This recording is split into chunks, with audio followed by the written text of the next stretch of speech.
Hare Krishna, Hare Krishna, Krishna Krishna, Hare Hare, Hare Ram. Jai Ram.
जय श्री प्रभुपाद की जय। ओम ज्ञानतिमिरान्धस्य ज्ञानञ्जनशलाकया चक्षुरुन्मीलितं येन तस्मै श्रीगुरवे नमः। श्रीचैतन्यमनोभीष्टं स्थापितं येन भूतले स्वयं रूप कदा मह्यं ददाति स्वपदान्तिकम्। वन्देऽहं श्रीगुरो श्रीयुतपदकमलं श्रीगुरून् वैष्णवांश्च श्रीरूपं साग्रजातं सहगणरघुनाथान्वितं तं सजीवं साद्वैतं सावधूतं परिजनसहितं कृष्णचैतन्यदेवं श्रीराधा कृष्णपदां सहगणललिता श्रीविशाखाश्च। हे कृष्ण करुणा सिन्धु दीनबन्धु जगत्पते गोपेश गोपिका कान्त राधाकान्त नमोऽस्तुते। तप्त काञ्चन गौराङ्गी राधे वृन्दावनेश्वरी वृषभानुसुते प्रणमामि हरिं। वाञ्छाकल्पतरुभ्यश्च कृपा सिन्धुभ्यैव च पतितानां पावनेभ्यो वैष्णवेभ्यो नमो नमः। श्रीकृष्ण चैतन्य प्रभु नित्यानन्द श्री अद्वैत गदाधर शिवासदि गौरभक्तवृन्द। हरे Krishna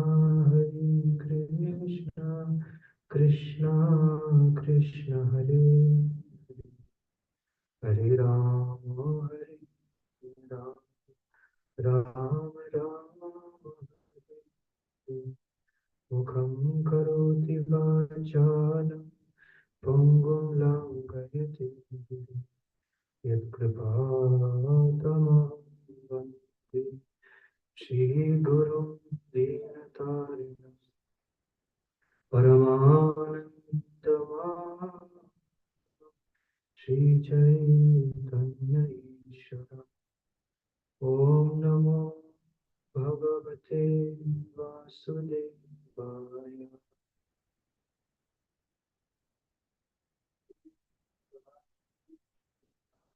Om Namo Bhagavate Vasudevaya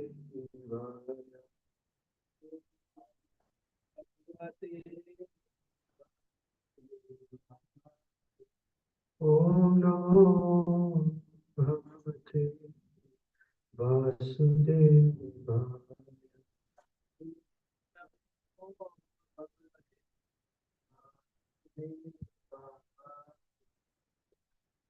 So, reading from Canto 3, chapter 33, verse number 23 to 26. So, today is a lot to read. So, you don't need to hear a lot from me. So, that's good news. So, 3:33:23. ध्यायति भगवद्रूपं यद् आह ध्यानगोचरम्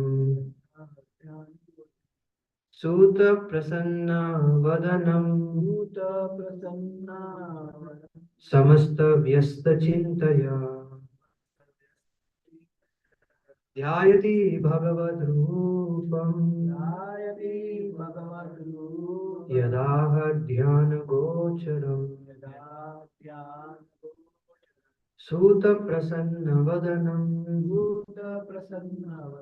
समस्तव्यस्तचिन्तया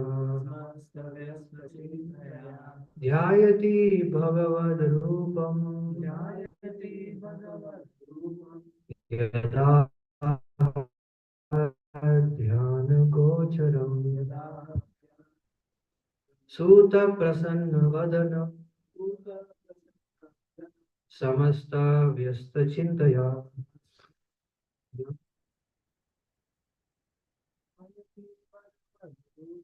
ध्यायति भगवद्रूपं यदा ध्यानगोचरम् वदनं समस्तव्यस्तचिन्तया Want to say?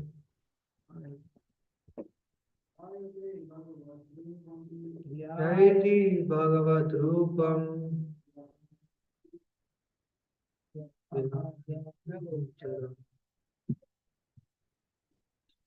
Prasanna Vadanam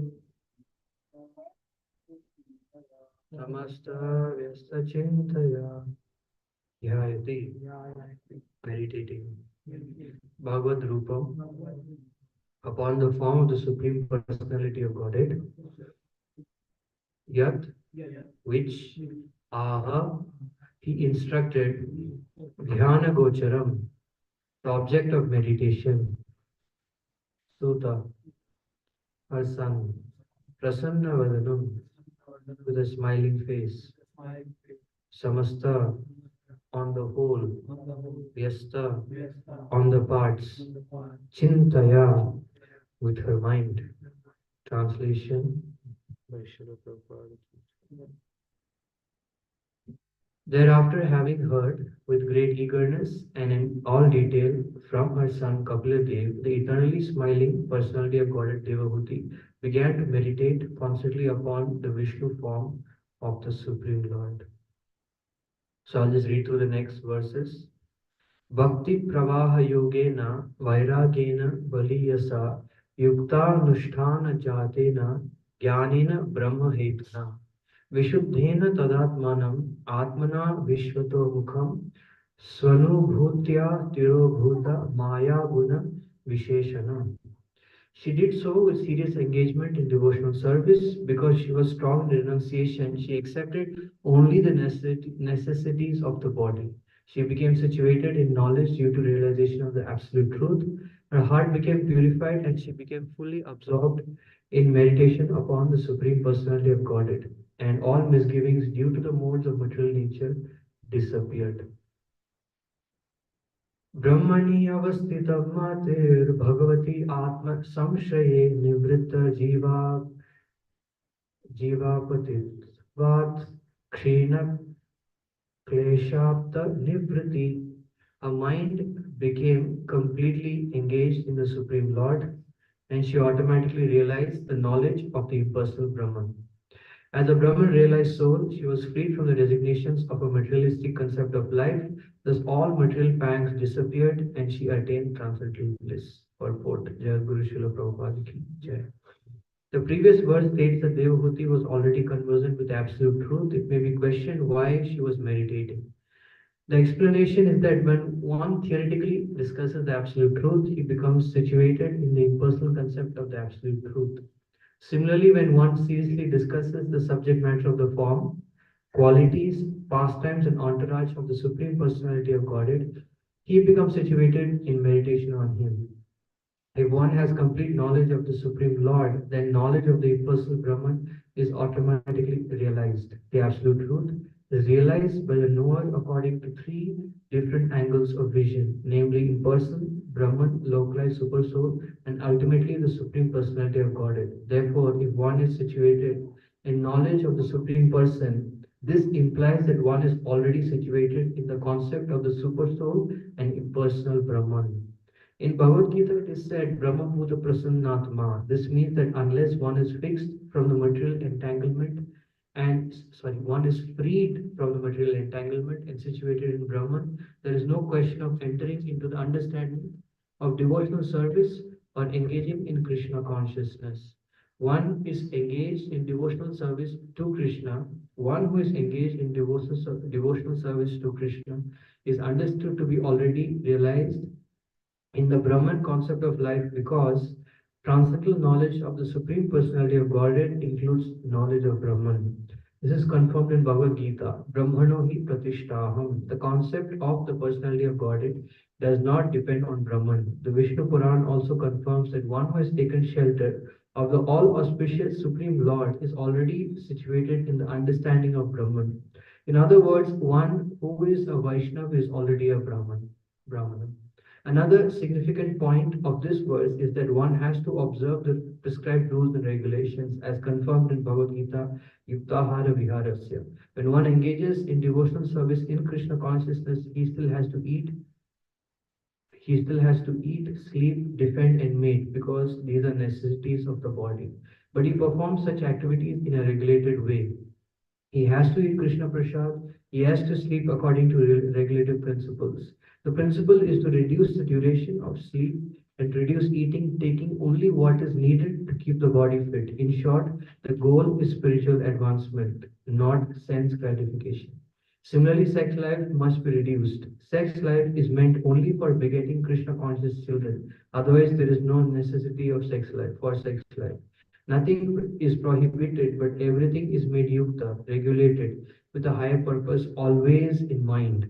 By following all these rules and regulations of living, one becomes purified, and all misconceptions due to ignorance become nil.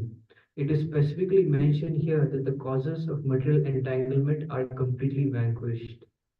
The Sanskrit statement anartha nivriti indicates that this body is unwanted. We are spirit soul, and there was never any need of this material body. But because we wanted to enjoy the material body, we have this body through the material energy under the direction of the Supreme Personality of Godhead. As soon as we are re-established in our original position of servitorship to the Supreme Lord, we begin to forget the necessities of the body, and at last we forget the body. Sometimes in a dream, we get a particular type of body with which to work in the dream. I may dream that I am flying in the sky or that I have gone into the forest or some unknown place. But as soon as I am awake, I forget all these bodies. Similarly, when one is Krishna conscious, fully devoted, he forgets all his changes of body. We are always changing bodies, beginning at birth from the womb of our mother. But we are awakened to Krishna consciousness. But when we are awakened to Krishna consciousness, we forget all these bodies. The bodily necessities become secondary, for the primary necessity is the engagement of the soul in real spiritual life. The activities of devotional service in full Krishna consciousness are the cause of our being situated in transcendence. The words Bhagavati Atmani Samshraye denote the personality of Godhead as the supreme soul or the soul of everyone. In Bhagavad Gita, Krishna says, Bijam Mam Sarva Bhutanam. I am the seed of all entities. By taking shelter of the Supreme Being by the process of devotional service, one becomes fully situated in the concept of the personality of Godhead. As described by Kapila, Mat Guna Shruti Matrena. One who is fully Krishna conscious, situated in the personality of Godhead, is immediately saturated with love of God as soon as he hears about the transcendental qualities of the Lord. Devahuti was fully instructed by her son Kapiladev on how to concentrate her mind on the Vishnu form in full detail.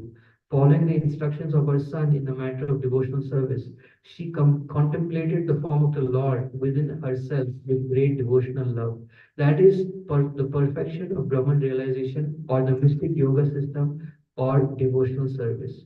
At the ultimate issue, when one is fully absorbed in thought of the Supreme Lord and meditates on Him constantly, that is the highest perfection. Bhagavad Gita confirms that one who is always absorbed in such a way is to be considered the topmost yogi.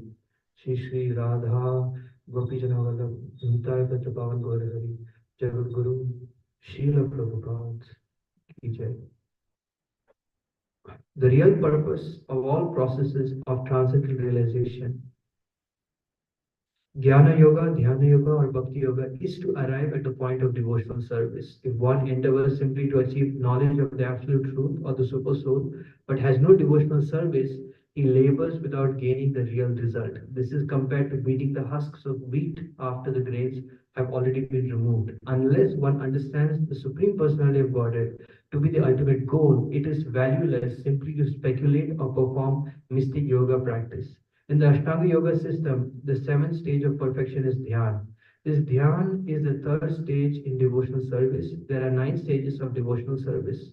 The first is hearing, and then comes chanting, and then contemplating. By executing devotional service, therefore, one automatically becomes an expert Jnani and an expert Yogi. In other words, Jnana and Yoga are different preliminary stages of devotional service.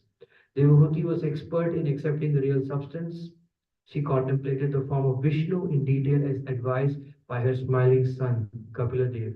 At the same time, she was thinking of Kapila Dev, who is the Supreme Personality of Godhead, and therefore she completely perfected her austerities, penances, and transcendental realization. Again, Vajnanatimirandasya Jnananjana Shalakaya Chakshuranmilitam Yena Tasmai Shri Gurave Namaha. Take the blessings of all the devotees, Vachakalpatarubhischa Kripasindhu Patitanam Pavanebhyo Vaishnavebhyo Namo Namaha. Especially this Prabhu. So, this is really amazing, astounding verses actually.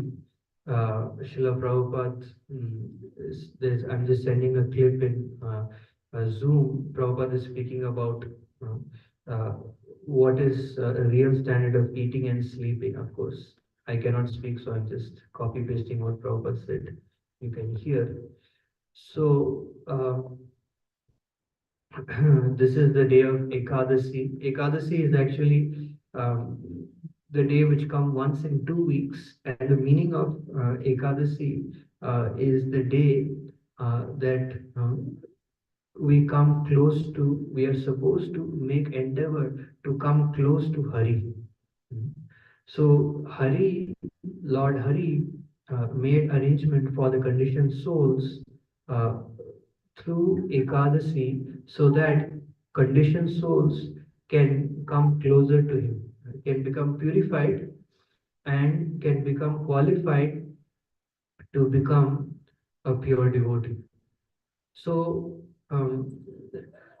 everywhere in Srila Prabhupada's purports, Prabhupada only speaks about pure devotional service.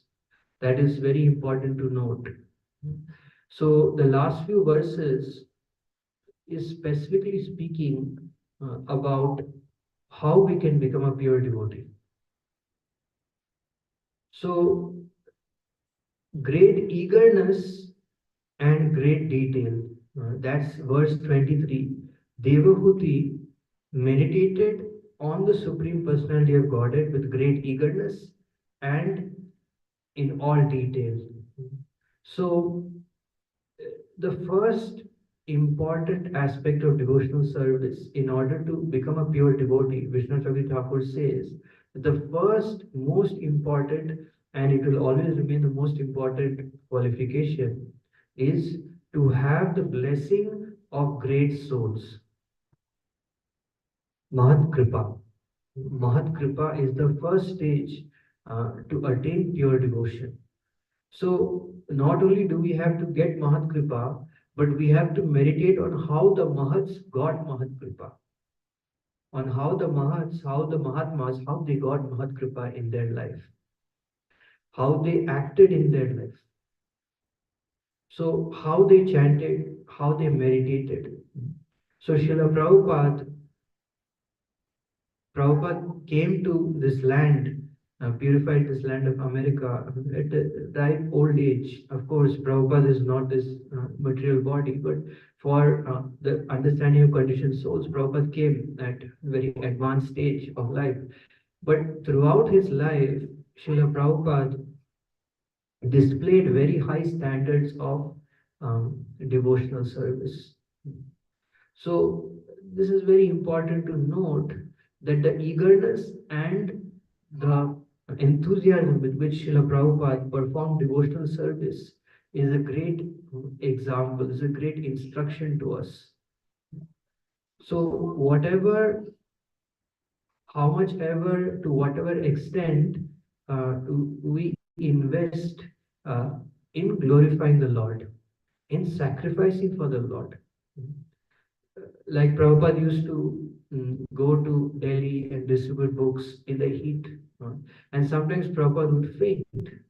So at that time, some persons would tell Srila Prabhupada, Prabhupada, why you're endeavoring so hard? Why so much hard labor? But Prabhupada would say, no, my Guru Maharaj gave me this instruction. So what is it? What is this learning from this? A learning, very important learning from this is that Krishna takes the sacrifice of his devotee very seriously. So when a devotee sacrifices in whatever way possible, my spiritual master says that Krishna does not want your things. Krishna doesn't want your money. Krishna doesn't want. Actually, Krishna wants you. So the real standard of offering is to offer yourself. So Prabhupada offered himself, offered his sweat, his blood, his everything to please Krishna. And that same enthusiasm and that same determination, that same sacrifice is what is the life force of all Prabhupada disciples today. So we have to study these examples, these exemplary examples of pure devotees of the Lord.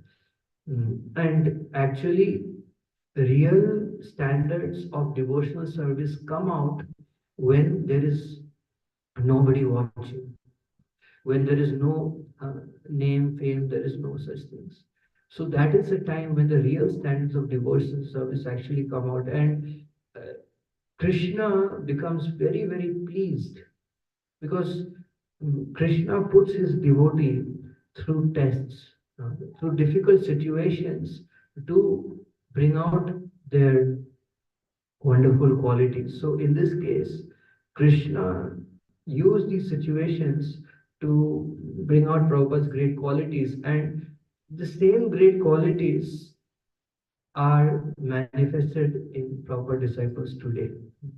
So we have to hear again and again with great eagerness about the details, like how did our previous acharyas, how did they perform devotional service? How did they serve the Lord? So this is very, very important. I mean, just to, since today is a special day, I just want to glorify Srila Rupa Goswami. Actually, recently, it is a very important day in our ISKCON history.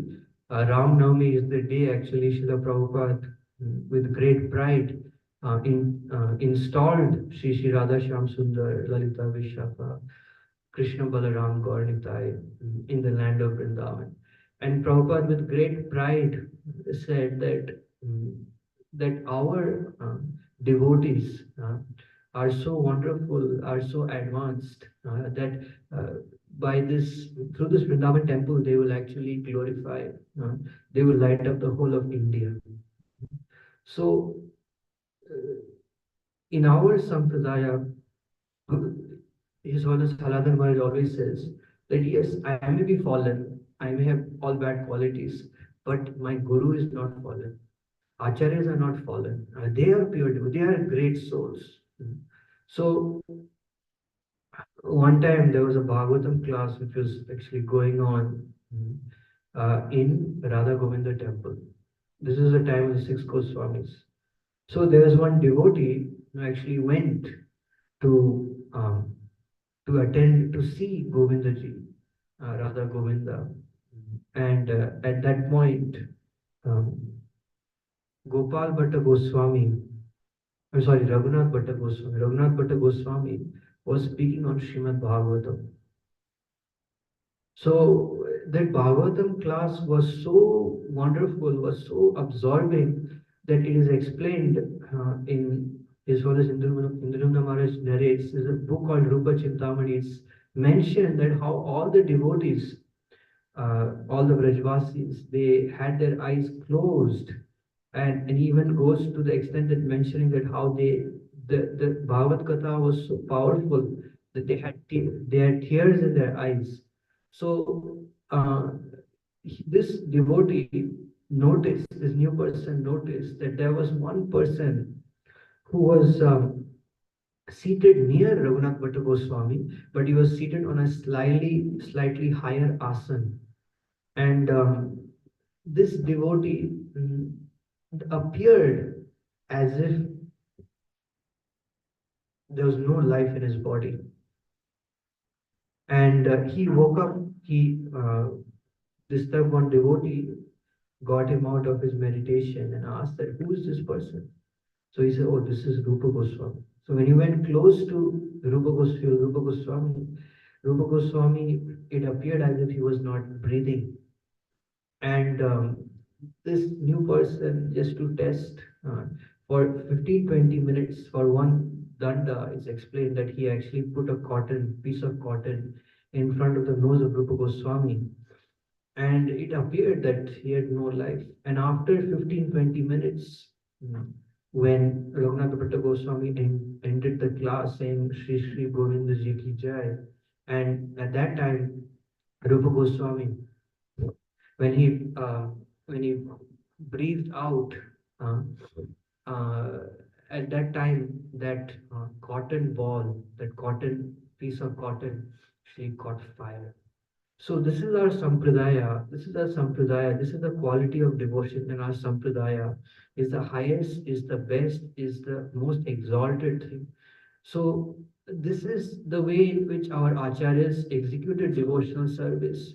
And that's why hearing about the pastimes of our acharyas is very, very nourishing to our devotional creeper. How our acharyas, how they endeavored so much to please the Lord. Like they went to such a great extent just to convey a message to Krishna that Krishna, I am here for you. I am willing to sacrifice anything for you. Like in the recent times, we can see like the same kind of devotion Sri Radhanath Maharaj displayed, that when he was in New Vrindavan and there was very little amenities, and how Maharaj would, like nowadays we have so many amenities, but those days Maharaj would personally with his hand for 3-4 hours he would massage the paneer to make rasgulla, and nowadays we have so many amenities. So um, we can see that how painstaking pure devotees are, and they focus on all the details of the service, and they take great pride and great happiness in performing devotional service, in communicating to the Lord that, my dear Lord, regardless of whether it's comfortable, it's not comfortable, uh, it's convenient, it's not convenient, I will continue to serve you. So this is a great, very important aspect of devotional service, to observe and to hear about the activities of pure devotees. So when one actually serves the Lord with this kind of dedication, with this kind of sincerity, like taking a strict vow to never leave one's service, then automatically the Lord becomes pleased, because the prerequisite to pure devotional service is to surrender. And all the items of surrender, the most difficult uh, of all the six aspects of surrender is actually to give up things which are unfavorable for devotional service. So that is the most difficult thing, because as we advance in devotional service, uh, we realize that what we accepted before, 5 years before, we said it was okay, but today we realize it's not okay. It's not okay. So if I want to continue, I have to give up that thing. It may be anything. It's according to every person's level of surrender. But that's the most difficult thing. And that's why four relative principles are just a beginning, but there are so many, many, many more things which are there. So yes, one has to, only by the mercy and by becoming attracted to the service attitude of pure devotees, only then is it possible for us to make this internal progress, to make this sacrifice by sacrificing more and more and more for the pleasure of the Lord. See, it's not a question of right or wrong, it's a question of how much you want to advance. To the extent that we make sacrifice, that much will advance, that much will please, that much will also perceive Krishna's desire in our heart. Krishna will reveal to any person in the heart, to the extent that that person also wants to serve Krishna, wants to dedicate, wants to sacrifice for Krishna. So, in the fire of that intense desire to serve the Lord, that's when comes a real detachment, a real detachment, and the real and in and along with that detachment, or before the detachment, comes that sweet devotional feeling, that sweet mood of devotion which is there in everyone's heart, but that becomes manifest in the fire of that intense desire to serve the Lord. So, like same, his Grace Balachav was telling about the Brajvasis, that how in the fire of that separation, the sweet devotion of their heart, the sweetest part of their heart, that became manifest, and Krishna tasted that. Krishna tasted that. So this is very important. And then it continues that how she was so serious in devotional service that she became renounced, and she only accepted the bare necessities. So, um,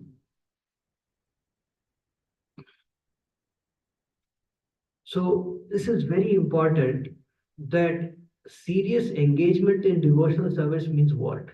It means to engage the mind in thoughts of Krishna, to always have this deep prayerful mood, to become dependent, uh, that my devotional service is not successful because of all the details of what I'm doing, but my service will become successful to the extent that I am dependent of the on Krishna during my service. So I'm speaking to myself that when we come to bhakti, we seek a lot of blessings. We become very grateful, because there's a huge potential difference between what we used to live and what we're living now. But after coming to devotional service, because His Grace Prabhu says that everything appears so easy, So we stop taking blessings, we stop uttering prayer because we think that we know how to do. But that is a problem. When we think we know how to do and we do it, means that we are doing, means our false ego is doing. I'm saying to myself, false ego is doing. So then how is the heart getting going to get purified? So that's why we have to constantly pray, because this devotional feeling is given by Krishna. It is not our property. We don't have Ladini Shakti. Krishna has Ladini Shakti. And only by the grace of Ladini Shakti, we will have that desire to serve, desire to please. So, prayerful mood is required. So then she was strong in renunciation. So many times, due to the material mentality, we think that renunciation means we have to do something. We have to, eat less. We have to sleep less. Yes, that's all good. But very important for us is because of the false ego. The false ego is always there to use these aspects of devotional service to become prominent. Like even internally, like a false ego, if we think that by fasting, mind is very tricky. The mind says, okay, you should fast. Why? So that you can become thin. You should fast. Why? So that you can become very powerful. So this false ego tells us that no, don't fast for bhakti, fast for yourself. So renunciation, we have to be very careful that renunciation is for Krishna's pleasure. It's Krishna's pleasure. It's not for our pleasure. It's not for my prominence. It is for the sake of bhakti. So renunciation means to accept only the necessities of the body, and the goal of renunciation is to allow the mind, is to give the mind a favorable environment to meditate upon the Supreme Personality of God. That's why the next verse, it is spoken about how when we practice renunciation properly, then we forget the necessities of the body. We become free from the agitation of the body. Agitation of the body.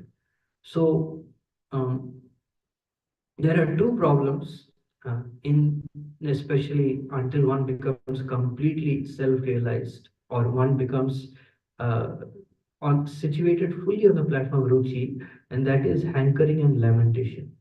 So these two things are agitations of the mind, and it's natural because of the desires of the heart. So by doing menial service, by doing humble service, um, one can overcome this tendency, because either you hanker or you lament, then one cannot uh, be situated in the present, because all the situations which are coming in the present time to anyone is because of one's past activities. So it's simply one's past activities and desires which is being presented as a situation. And ultimately, this whole material creation for anyone, like personally for anyone, is just like a sandcastle. That's all. So whether it's good or it's bad, it's going to be destroyed. It's going to be ultimately pointless, because all of one's desires, if you add up those desires, either they come for hankering or lamentation, and ultimately at the time of death, it's all burned to ashes. It has no value. It has no value absolutely. So the only thing which has value is our eternal situation, our eternal connection with Krishna. So for a sadhaka, it's very important for us to be very, very careful in what we accept in our life, what we accept, even though it may not be a fall down, even though it may not be deviation from devotional service, we have to be very careful what we accept. Like the best example is Madhavendra Puri. Madhavendra Puri, he's a pure devotee of the Lord. Even if he accepts a lot of worship, nothing will happen to him. But even then, when he learned that people were going to glorify him, he knew that he would be glorified as the devotee for whom Gopinath stole kheer. Immediately he left that place. Why? Because he didn't want to accept that thing. We wanted to show the example that one has to be very, very careful, because the moment you accept like a situation where you can little bit enjoy your false ego. Actually, false ego is the main problem. Lust, greed, envy, all these things, ultimately they are the external exhibition of false ego. So if you control false ego, if you work on your false ego, and you clearly try to analyze whether ego is speaking or mind is speaking on a regular basis, you try to analyze, then you make great progress in bhakti. Because in bhakti, to advance, all you have to do is you have to be very painstaking, you have to be very serious, and at the same time, you just have to put yourself in the correct situation. You have to accept the correct situation in bhakti. So as long as you do these two things, if you are in the correct situation and you have the correct attitude, you're definitely going to make spiritual progress. So this bliss, this ecstasy is the goal, or is the essence of our devotional service. Because um, unless we focus on how we can internally be satisfied, how we can give pleasure to our soul, how we can relish Krishna's qualities, mat guna, shruti matrena. Unless we become internally focused, we cannot forget the external world. So it's very important here in the purport, in the 26th verse, it is mentioned that how one forgets the body. One forgets the body. So, in one sense, we can say we don't conquer Maya, but we forget Maya. We forget Maya because ultimately Maya is just illusion. Maya is just an illusory presentation. So, if you forget Maya, then Maya forgets you. It's a simple thing. If you forget Maya, Maya will forget you. So that is absorption in devotional service. Absorption in devotional service. Absorption is the most important thing in devotion. And absorption means constant, enthusiastic, determined uh, uh, practice. According to Guru, Sadhu, and Shastra. Constant, determined practice. So the essence of this constant, determined practice is actually the third and fourth verse of Shikshashtaka.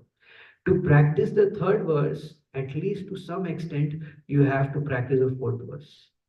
My spiritual masters, if you want to, the real problem, if we are not able to become humble, we're not able to be tolerant, is why? Is because, as Ranat Maharaj says, we want something other than Krishna. And what is that something other than Krishna? Is Dhanam, Janam, and Sundari. Um, so that's the sum and substance of all desires. So if we start working on the fourth verse, then we can practice the third verse. And if you practice the third verse of Shikshashtaka more and more and more, that's the only thing we can do. Then Krishna actually nourishes our heart. Krishna helps us. Krishna helps us to realize his qualities, to feel his qualities. This devotional feeling, devotional service is about that feeling. uh, so thinking, feeling, and willing, there are three aspects of activity. So this we are trying to think, we want to think of Krishna. But for our thinking process to continue, what is very important? Feeling is very important, and that feeling is given by Krishna. So when we practice this third verse of being tolerant, being humble, giving respect to others, and sincerely trying to not desire respect for ourselves, trying to not put ourselves in situations where there is respect offered, then the result is that we get ruchi, we get ruchi in devotional service. And then we start feeling something. Uh, yesterday, we were just driving to main state. I was just telling Santushta Prabhu that wow, that these clouds mm, in the sky, these blackish blue clouds, they're so powerful. I mean, there's such an amazing example that Prabhupada says that these color of the sky, this bluish black complexion is Krishna. Wow, Prabhupada is so expert in giving analogies. The analogies are so powerful that analogies can help us to feel. That in Prabhupada's words, the feelings of the spiritual world are there. That's why Prabhupada's Vani is so attractive, that Prabhupada can generate the feeling. So once the feeling is there, thinking becomes easy. And the most powerful incentive for us in devotional service is feeling, right? Like today you should not speak, but I mean, like why do we eat? Because of the feeling. We feel good. You feel good, you know. So and the most powerful incentive is the feeling. So if you can feel a pure devotee, if you can feel the words of a pure devotee, if you can feel the presence of a deity to whatever extent, that feeling becomes a very strong impetus for devotional service. Very strong. So that's why we have to hear from pure devotees. Prabhupada says the most important, the most powerful way to advance the stage of Ananta Nivritti is to hear from pure devotees. So you hear more and more and more, then the mind becomes purified and you become attracted. You become attracted because, like yesterday, Prabhupada was saying that how um, Prabhupada was saying this process of chanting and remembering. Prabhupada was saying that as soon as you begin to chant the names of Krishna, immediately the form of Krishna become manifest. So, of course, this is not my realization, this is Prabhupada's realization. I'm not there, I'm very far. But by hearing this, I became very enthusiastic. I became very excited that, wow, Prabhupada is saying means it is possible. It is possible.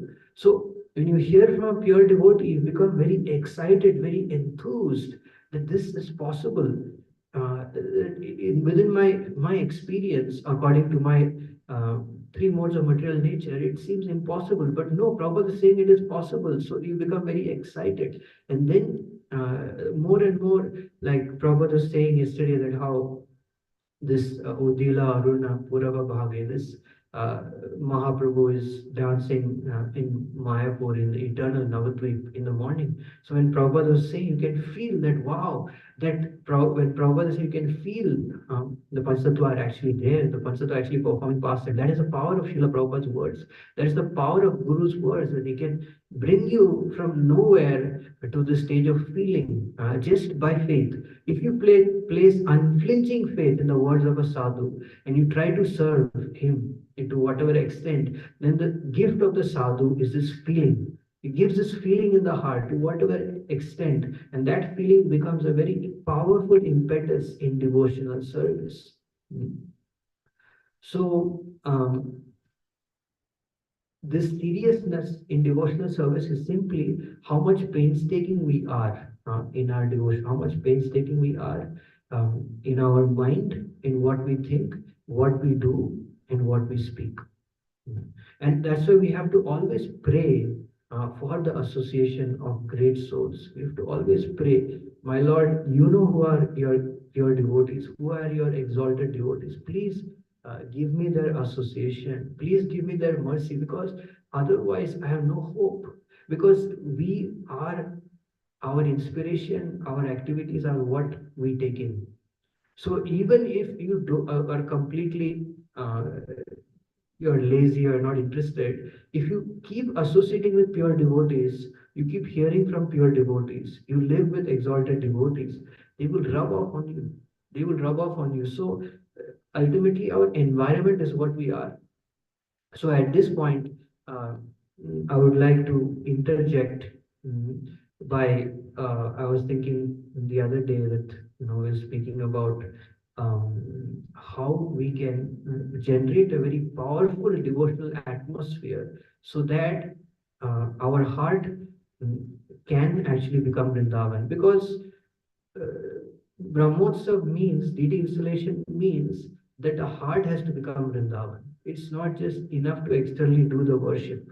Prabhupada says that is the difference between the conception of Shri Vigraha and Galagraha. So, if the heart is not becoming purified by seeing the deity, by worshipping the deity, one is not becoming very eager and very determined and very enthusiastic, very curious and very anxious on how one can become attracted to the deity. If this kind of thought is not coming, means we are not associating with deity. Real association with deity means, oh, I worship deity now, but now I want to know how to render loving service. How can I render? So what is the process of awakening the love in the heart? So that anxiety should be there by worshiping the deity. It's not just a matter of external, decoration. So we have to make our heart Vrindavan. We have to try. So for that, all householders are here, and the temple also. Very important is our environment. So our environment, first of all, you have to make your environment as much as possible Vrindavan, which means that we have to place like Acharya's photos, Dham photos, uh, deities photos, Lord's photos in our home as much as possible. Uh, like even we can go to the extent because we have the facility. We can offer incense, keep incense burning. We can offer oils to the Lord, and in this way we can purify our body. We can purify our body, and then very important is that we need to have Ishta Goshti, discussion on Krishna on a regular basis. Because the most powerful binding factor between devotees, if you want to forget our bodily relationships, what is the most greatest binding factor in our life is bodily relationships. And bodily relationship, family relationship is a great bond, is a great obstacle. Why? Because it reminds us that we are the body. So how do we forget that? How do we forget in a genuine way, not an artificial way, is by discussing about Krishna. So if the husband and the wife, and the children, they get together every day for a certain time and discuss about Krishna deeply, deeply, not just externally, but deeply discuss about Krishna, then that discussion becomes very attractive. And that severs a material connection and builds a spiritual connection. So, if you ask any brahmachari in the temple, anyone, what is the most attractive part of temple life? They will say is chanting together, doing kirtan together. And like the brahmachari class. The brahmachari class is the class that all brahmachari we wait for in the temple. Why? I mean, although we're very lazy, I mean, I'm very lazy and I sleep a little lot, but that is very attractive. Why? Because there we actually discuss what matters most to us, right? How to advance in bhakti. So the same, when we discuss, then that is the time we forget all our differences, we forget all the details, all different natures, and we come together and we say, oh, this is a goal. So when you keep the goal, of life constantly in front of you, then all the details, all the difficulties, all the problems, they disappear. You know, they disappear.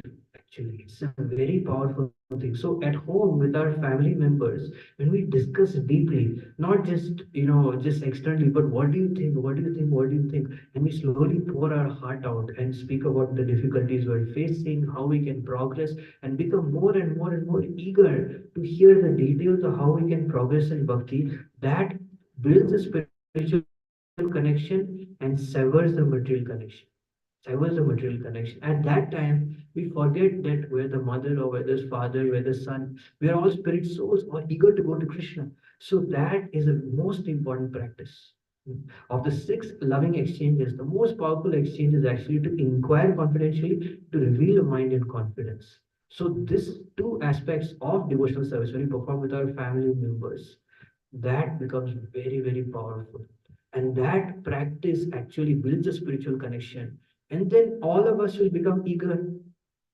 If you have to convince, I'm just superficially saying, if you have to convince someone that the suppose as children want to go to movies, the parents have to convince that don't go to movie, it becomes very difficult. But if there is a regular discussion, automatically children will lose interest for movies. Why?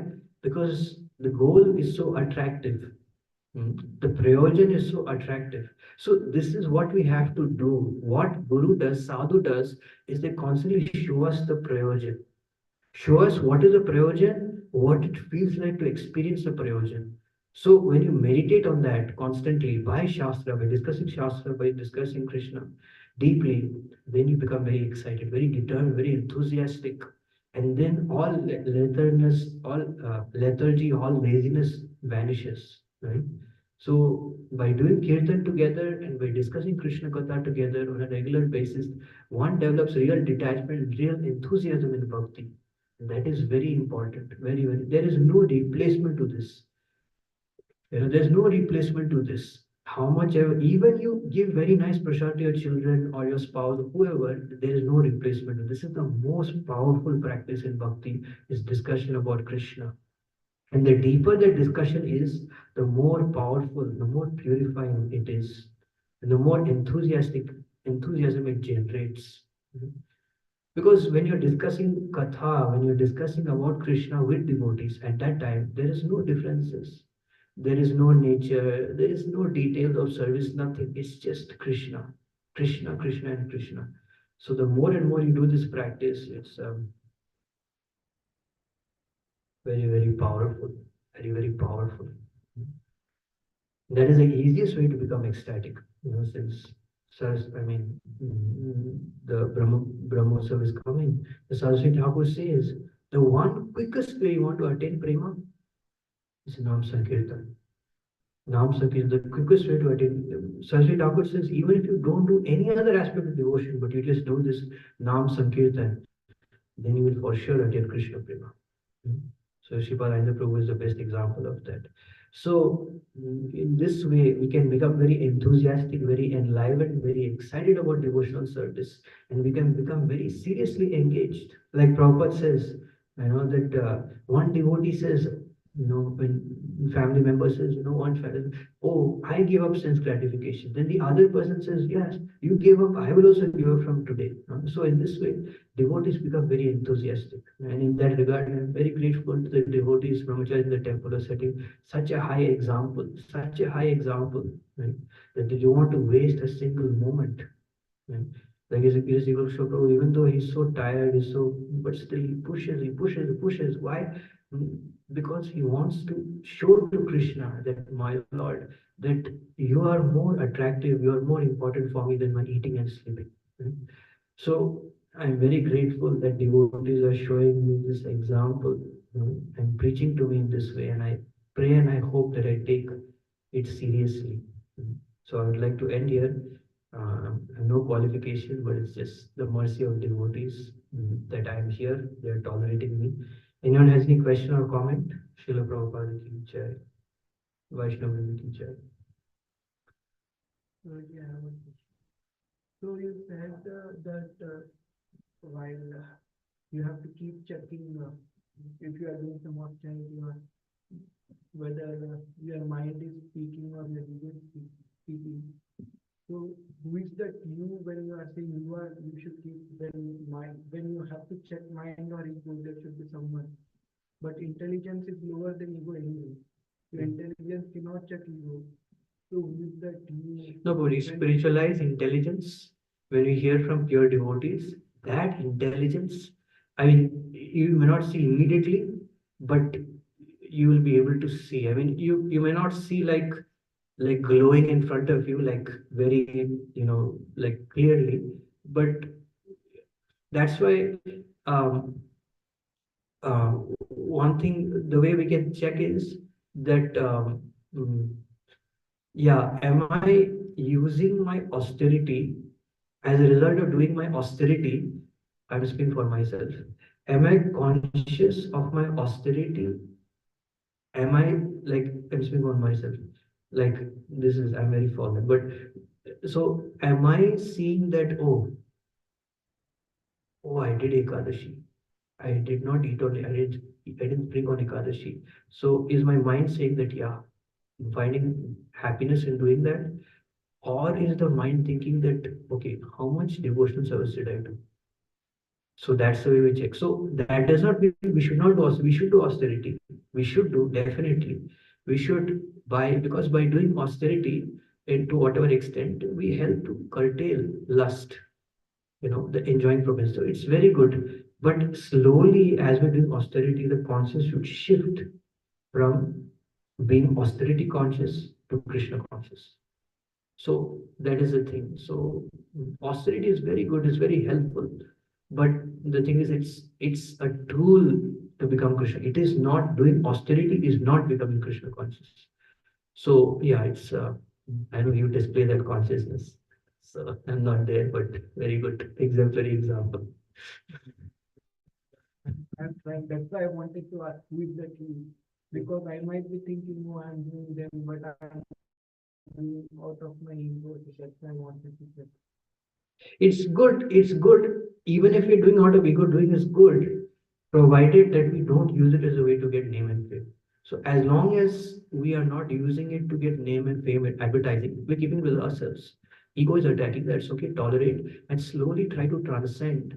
I mean, try to go beyond that and go to how much I'm serving Krishna. And ultimately, that's the most important thing. That's the most important thing. But yes, definitely it's very helpful. Whatever austerity we can do is very helpful. Like ultimately, for the principles is austerity only. The principle of austerity we're starting for the principles. So then ultimate is Vachvegam, Manasakrodha Vegam. Like ultimate Vachvegam is to speak only of Krishna and nothing. So it's a Vachvegam. Manasakrodha Vegam is to think only of Krishna. Jiva Vegam is to only eat remnants of Krishna because it is remnants of Krishna. It's very high. Only because it's remnants. So yeah, it's a very high, but yeah, it's a beginning. That's why austerity is very important. Tapasya is very important, and we should do how much ever we can do, but ultimately austerity is not good. Anyone has any other question or comment online? Hare Krishna, Prabhu, Pranam. Mhm. Roji, your class was really natural coming out of your services, your realization really good. So, and I take away point for me is Ishtagoshti. I mean, really, our all relationship I'm seeing here that Mhm. they are based upon the Krishna Katha, what Krishna Katha we do with each other. So, on otherwise, the relation will be on a bodily platform. I like because for me, personally, I'm seeing it is very easy for me to appreciate classes of my Shiksha Guru Radhesham Prabhu or some higher authority when guests come. But when you hear from the devotees around, I mean, we are serving with the local devotees with and their realization when we hear, and that is very impactful because we are seeing them all the time, and our relationship will be very, uh, I mean, Krishna will be in the center, and it will be easy to practice here when we hear from our devotees around us, and it is really impactful, Prabhuji. So thank you for bringing this point about Esther Gosti. Thank you. Right. Anyone else has any question or comment?